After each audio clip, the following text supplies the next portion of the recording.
तो न्यूज 9 में सबसे पहले बात करेंगे संसद में उपराष्ट्रपति के अपमान के मुद्दे की। बुधवार को संसद में उपराष्ट्रपति के अपमान का मुद्दा छाया रहा। सत्ता पक्ष सड़क से लेकर संसद तक इस मुद्दे पर आक्रामक था, तो वहीं विपक्ष के लिए जवाब देना भारी पड़ रहा था। बीजेपी उपराष्ट्रपति के मामले पर प्रदर्शन कर रही है और ममता बनर्जी से माफी की मांग भी कर रही है।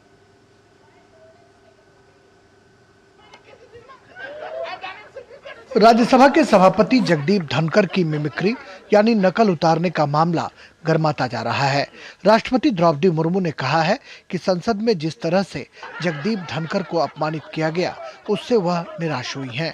लोकसभा स्पीकर ओम बिरला ने राज्यसभा के सभापति जगदीप धनखड़ से बाकायदा मुलाकात की। उन्होंने संसद परिसर में विपक्षी सांसदों के जरिए उपराष्ट्रपति के संवैधानिक पद का अपमान और उनके जरिए किए गए गंभीर दुर्व्यवहार के मामले में अपनी चिंता और पीड़ा व्यक्त की। प्रधानमंत्री ने भी इस पर अपना दुख जताया है और सभापति से बात की और कहा कि वह खुद भी पिछले 20 सालों से इस तरह के अपमान का सामना कर रहे हैं और यह सिलसिला अभी भी जारी है। लेकिन भारत के उपराष्ट्रपति जैसे संवैधानिक पद के साथ यह होना, वह भी संसद में दुर्भाग्यपूर्ण है। प्रश्नकाल से ठीक पहले राज्यसभा के सभापति जगदीप धनखड़ ने मंगलवार को हुई घटना पर चिंता जताई और कहा कि मैं कुर्सी का अपमान बर्दाश्त नहीं करूंगा। जगदीप धनखड़ के सम्मान और इंडी गठबंधन के विरोध में बीजेपी के सदस्यों ने राज्यसभा की कार्यवाही में 1 घंटे खड़े होकर हिस्सा लेने का फैसला किया। बाद में सभापति के आग्रह पर बीजेपी सदस्य सदन में बैठ गए।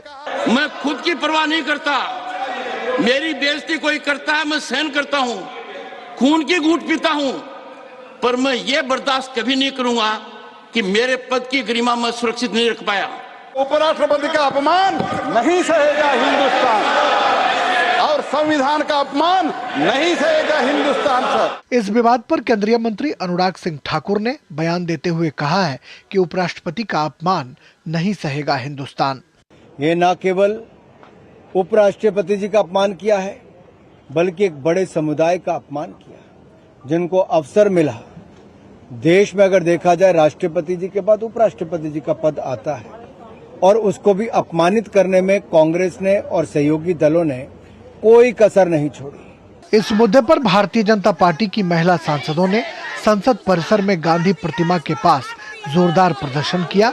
उपराष्ट्रपति के खिलाफ जिस तरीके से मिमिक्री करके कल्याण बनर्जी ने एक वीडियो बनाई और उस वीडियो में उनको अपमानित करने की कोशिश की, इसको लेकर बीजेपी की जो महिला सांसद हैं वो बहुत आक्रोशित है और ममता बनर्जी से भी माफी की मांग कर रही हैं। जिस तरीके से उपराष्ट्रपति जी का ये कल्याण जी ने और खुद राहुल गांधी वीडियो बना के ये अपमान किया, ये उपराष्ट्रपति जी का नहीं, लोकतंत्र की हत्या की है। उनकी मंशा तो इतनी खराब थी और उससे भी खराब मंशा राहुल गांधी की थी जो वीडियो बना रहे थे। उन्होंने कहा कि मैं तो केवल मिमिक्री कर रहा था।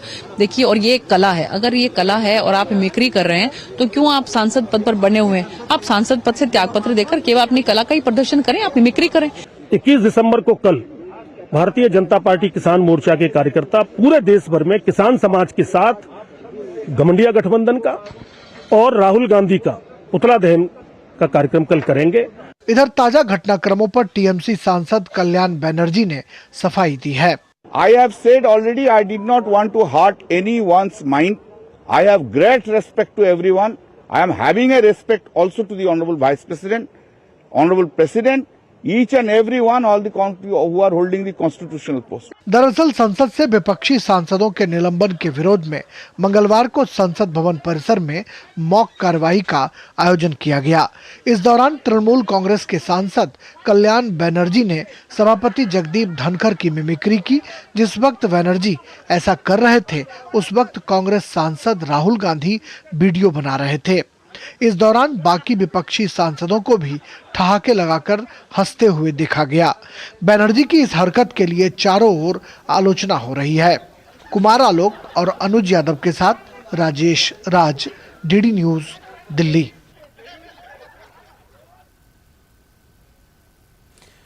तो बेहद संजीदा है ये विषय और इस विषय पर हम विस्तार से चर्चा भी करेंगे अपने खास मेहमानों के साथ। लेकिन एक और बड़ी खबर है जिसके बारे में आपसे तारुफ कराना बेहद जरूरी है और वो है भारतीय दंड संहिता और उससे जुड़े 2 कानूनों के स्थान पर लाए गए भारतीय न्याय द्वितीय संहिता, भारतीय नागरिक सुरक्षा द्वितीय संहिता और भारतीय साक्ष्य द्वितीय संहिता विधेयक को लोकसभा ने पारित कर दिया है। और इस चर्चा का जवाब देते हुए गृह मंत्री अमित शाह ने कहा कि नए कानूनों का उद्देश्य दंड के साथ साथ न्याय सुनिश्चित करना है। देश में आपराधिक कानूनों को बदलने वाले 3 ऐतिहासिक विधेयकों भारतीय न्याय द्वितीय संहिता 2023, भारतीय नागरिक सुरक्षा द्वितीय संहिता 2023 और भारतीय साक्ष्य द्वितीय विधेयक 2023 को लोकसभा ने पारित कर दिया। मंगलवार को शुरू हुई चर्चा का विस्तार से जवाब देते हुए गृह मंत्री अमित शाह ने कहा कि यह विधेयक गुलामी की मानसिकता को मिटाने के मोदी सरकार के संकल्प का हिस्सा है। तीनों कानून